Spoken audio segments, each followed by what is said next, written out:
In Toronto, they had professional soccer, and at one recent match, a reporter from City News went there to talk to the fans. She was interviewing someone when a bunch of young, rambunctious men, I don't know if they were drunk or not, shouted a profanity that her camera picked up. And they shouted a particular swear, I don't want to really say it on air, F her in the P. It's become a bit of a shtick, a gimmick that is going viral on the internet. And so young men in any city, when they see a young woman reporter with a camera, some of them go and try and shout this string of swears onto the camera and have a good chuckle about it. Here, take a look at it for yourself.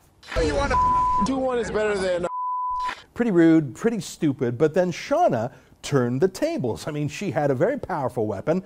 Her camera, she went to those profane young men and gave them a pretty good shaming. She didn't respond in kind. She didn't swear at them in return. She asked them some tough questions. Here again, look at what she did.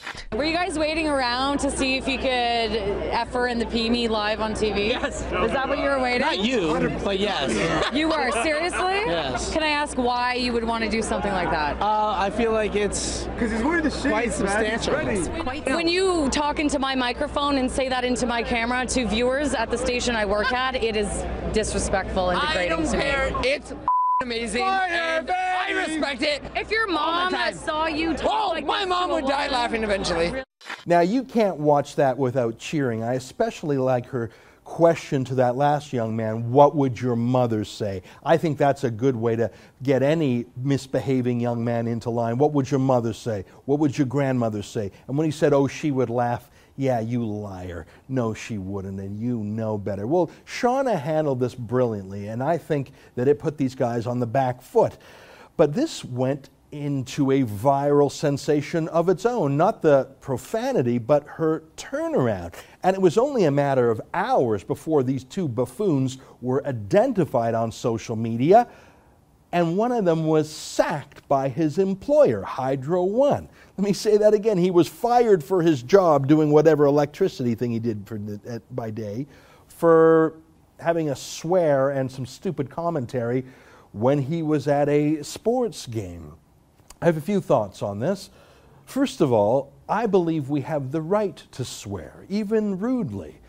I believe that if you are a camerawoman, cameraman in a public place, you are going to get hoots and hollers. You may not like them.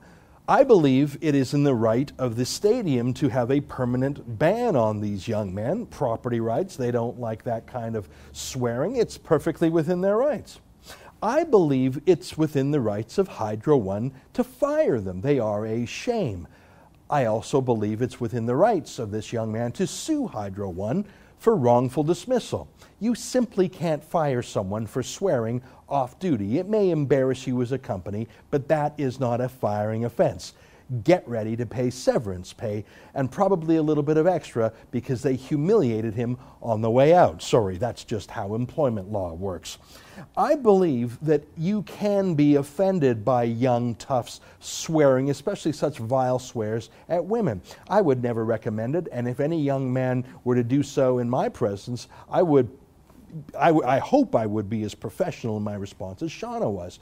But don't get on your high horse about that kind of bullying by these young men and then rejoice at the cyberbullying that got one of them fired. Don't claim that you're righteous and tender and sensitive and don't believe in meanness and then cheer when a man loses his job. How disproportionate is that? Just a couple of days ago, we had a very prominent woman in Canada stand in front of MPs and journalists and use the F-bomb herself a few times.